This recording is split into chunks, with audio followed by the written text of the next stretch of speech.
Naquele tempo, disse Jesus à multidão: o reino dos céus é como um tesouro escondido no campo. O homem o encontra e o mantém escondido. Cheio de alegria, ele vai, vende todos os seus bens e compra aquele campo. O reino dos céus também é como um comprador que procura pérolas preciosas. Quando encontra uma pérola de grande valor, ele vai, vende todos os seus bens e compra aquela pérola. Palavra da salvação. Glória a vós, Senhor.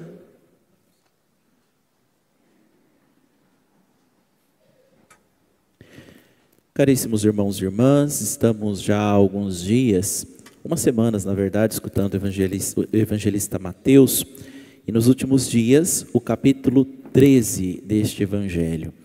E percebamos algo importante: todo o capítulo 13, Jesus vai trazer parábolas para falar acerca do reino de Deus.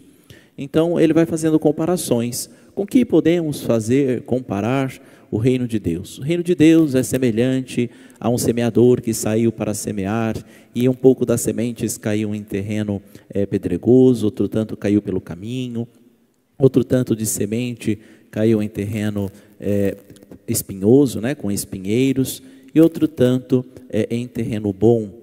Jesus vai comparando, esta é uma das parábolas, mas várias parábolas ele vai comparando o reino de Deus. E hoje então faz esta comparação com esses dois outros modos de entender o reino dos céus. Primeiramente, ele trata como um tesouro escondido no campo, que quando uma pessoa encontra este tesouro, ele mantém este tesouro escondido, cheio de alegria vai, vende todos os seus bens e compra aquele campo. O reino dos céus também se parece a um comprador de pérolas, que procurando estas pérolas, quando a encontra, uma de grande valor, não uma simplesinha, uma muito pequenininha ou algo assim, ele percebe que aquela tem uma especial formação, enfim, ele vai, vende todos os seus bens, às vezes até outras pérolas, para comprar aquela que tem grande valor, e compra aquela única, aquela que tem um traço diferente, coisas do tipo. Pois bem, por que Jesus faz estas comparações a cada um de nós de modo especial? Contando em forma de parábolas. Aqueles que têm ouvidos, ouça. Ele mesmo nos recorda desta realidade. Veja, Jesus está nos mostrando, recordando, fazendo, portanto, meditar a realidade que precisamos abandonar tudo pelo todo. Precisamos arrancar de nós, renunciar todas as outras coisas. E vejam, não necessariamente somente aquelas ruins. Às vezes nós achamos que temos que abandonar única e exclusivamente o pecado, única e exclusivamente as coisas ruins, as coisas que nos levam à perdição. Mas também precisamos aprender a renunciar às coisas que passam e que geralmente, não necessariamente, elas são ruins, Por exemplo, de modo geral, a primeiro momento, nós observamos que a família é algo bom e deve ser preservada, deve ser zelada, deve ser cuidada pela igreja e também por aqueles que compõem esta família. Acontece que, se eu coloco a família no lugar de Deus ou mais alto do que Deus, eu coloco ela no lugar errado. E, portanto, eu preciso aprender a renunciar. O próprio Jesus vai dizer, aquele que deixa pai e mãe por causa do meu nome, este é digno de mim. E o deixar pai e mãe, que ele está dizendo, o abandonar as pessoas nesse sentido, não é esquecê-las ao léu, nem cumprimentá-las mais e coisa do tipo, não é disso que se trata. Está dizendo que eu preciso amar a Deus, e amando a Deus eu começo a amar o outro aos moldes de Deus. Eu começo a zelar daquela pessoa, da minha família, das pessoas que estão à minha volta, aos moldes do Senhor. Da mesma forma que Ele nos ama, da mesma forma que Ele zela, da mesma forma que Ele sustenta, eu começo a amar, zelar, sustentar, proteger, cuidar. É assim que o Senhor, portanto, está nos convidando a perceber a realidade do abandonar tudo, vender tudo, para comprar aquele terreno, para comprar aquela pérola preciosa que foi encontrada. Por isso, caríssimos irmãos e irmãs, precisamos estar atentos a esta realidade. Veja, ele poderia ter encontrado este tesouro, ter pego o tesouro, roubado este tesouro, levado embora e ter usufruído do tesouro, mas não. Ele foi, vendeu tudo o que tinha, comprou o terreno que tinha um tesouro. Percebem a diferença, o caminho que se faz? Por quê? Quando nós pegamos coisas de Deus e retiramos dos céus, retiramos dos propósitos que Deus nos dá a chance de participar, aquilo perde o valor, né? Um exemplo clássico em relação a isso, esta semana mandaram uma pergunta ao Padre Rafael, que esteve aqui em nossa paróquia em fevereiro, perguntando assim: sou casada no civil, vivencio bem com meu esposo, por que eu não posso comungar? E ele dizia, porque segundo a lei de Deus, você não está casada, né? Você está somente juntada, ou amaziada, coisas do tipo. Por isso, vivenciando em pecado, não se pode aproximar de nenhum dos sacramentos, nem da penitência, nem unção dos enfermos, e claro também não da Eucaristia. Por que estou falando tudo isso? Porque este tesouro, algo que é importante, algo que é bom, né, que é a família, que é o casamento, vivenciado fora do terreno de Deus, vivenciado, pegou este tesouro e arrancou, foi viver fora da sua casa, fora do templo, fora do terreno que estava escondido aquele tesouro, ele não tem valor. Pelo contrário, ele é vivenciado até de uma forma esdrúxula, distante, geralmente pecaminosa e coisa do tipo. Por isso precisamos notar também em nós como temos vivenciado coisas que são divinas, coisas que foram o próprio Deus que nos confiou, portanto, né? Ele nos manda, por exemplo, dominar todo o mundo. Isso não quer dizer que então eu posso destruí-lo. Isso não quer dizer que eu posso fazer o que eu quiser. Tem que dominar, zelar, cuidar, proteger, fazer tudo aquilo que Cristo faz. Ou seja, encontrado um tesouro num terreno, eu preciso vender todo o resto, comprar aquele terreno e cuidar do tesouro naquele terreno que foi encontrado, né? Colocar todo o meu empenho naquele terreno que o tesouro se encontra. Porque se eu tiro o tesouro, se eu roubo o tesouro, se eu retiro e coloco num outro lugar, aquele tesouro perde valor. É como se, por exemplo, nós pegássemos, né, algo de muita importância. Imagina, por exemplo, um terço que você ganhou de uma pessoa muito importante para você. Eu me recordava esses dias, né, uma pessoa que a avó havia falecido e ela ficou com o tercinho da avó. Para mim, talvez não tenha muito valor, porque está fora do terreno daquela família. Mas, né, certamente para aquela família, aquele tercinho específico tem muito valor. É um terreno, é um tesouro dentro daquele terreno que quando é retirado, se alguém encontra, por exemplo, se alguém perde, né, e uma outra pessoa encontra, fala, um terço só. Mas não tem todo aquele valor que tinha naquele terreno daquela família. Entende o exemplo que eu estou dando? Exatamente para percebermos que um tesouro retirado do seu terreno perde o valor. Torna-se sal insosso, que não salga, né? Que não tempera. É isso que nós precisamos perceber na nossa vida.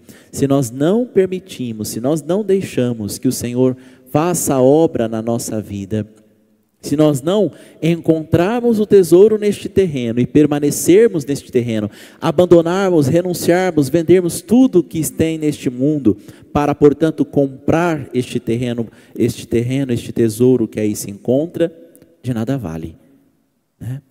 Por isso, irmãos e irmãs, aprendamos, portanto, com o próprio Senhor que nos ensina, com o próprio Senhor que nos chama para aprender do seu manso e humilde de coração, a fazermos tudo aquilo que Ele faz, a sermos como Ele é, a também sermos mansos, humildes, zelosos, protetores, mas nos coloquemos primeiramente como aprendizes. Não é possível para nós vivenciarmos o Evangelho sem antes aprender a viver o Evangelho. aprender a proclamarmos a boa notícia, ou seja, primeiramente sermos evangelizados, para que com a nossa vida sejamos evangelizadores, que consigamos entender que é o próprio Jesus o tesouro escondido, que é o próprio Jesus a pérola preciosa. Nós vemos às vezes em alguns paramentos litúrgicos, né? Especialmente paramentos marianos, às vezes uma concha com uma pérola, sabe? A concha, né? Do mar e uma pérolazinha dentro, geralmente a concha aberta. A concha lembra e remete à bem-aventurada Virgem Maria, Nossa Senhora, a pérola preciosa é Jesus Cristo, né?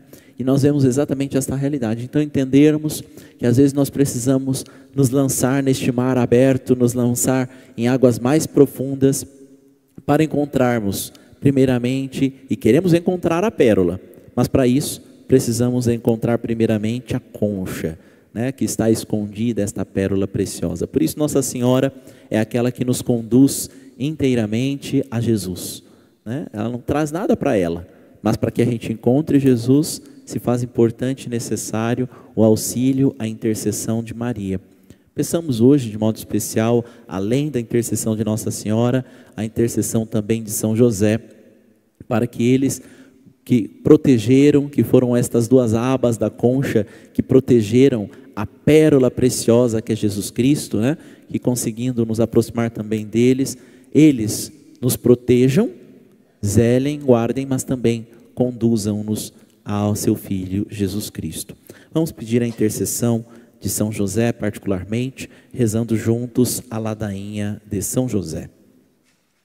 Junto com esta prece especial para cada um de nós e todos rezarmos juntos, apresentamos também todas aquelas preces colocadas no nosso cestinho, todas as nossas orações e preces, intenções que trazemos em nossos corações, ação de graças por tantas bênçãos recebidas, e zelo da parte de São José, e também todos aqueles que nos acompanham pelas mídias sociais, que apresentam neste instante as suas preces, intenções e ação de graças.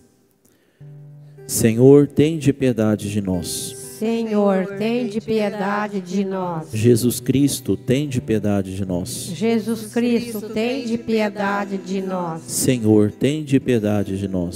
Senhor, tende piedade de nós. Jesus Cristo, ouvi-nos. Jesus Cristo, atendei-nos.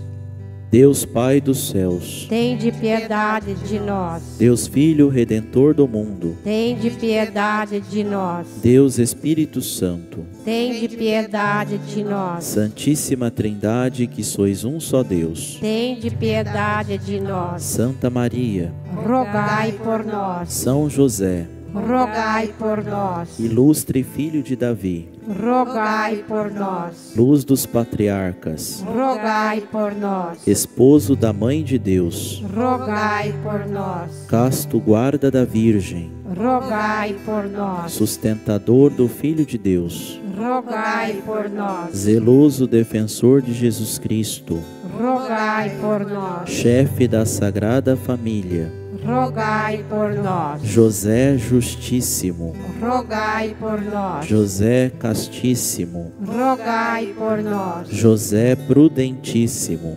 rogai por nós. José Fortíssimo, rogai por nós. José Obedientíssimo, rogai por nós. José Fidelíssimo, rogai por nós. Espelho da paciência, rogai por nós. Amante da pobreza, rogai por nós. Modelo dos trabalhadores, rogai por nós. Honra da vida de família, rogai por nós. Guarda das virgens, rogai por nós. Sustentáculo das famílias, rogai por nós. Alívio dos miseráveis, rogai por nós. Esperança dos doentes, rogai por nós. Patrono dos moribundos, rogai por nós. Terror dos demônios, rogai por nós. Protetor da Santa Igreja, rogai por nós.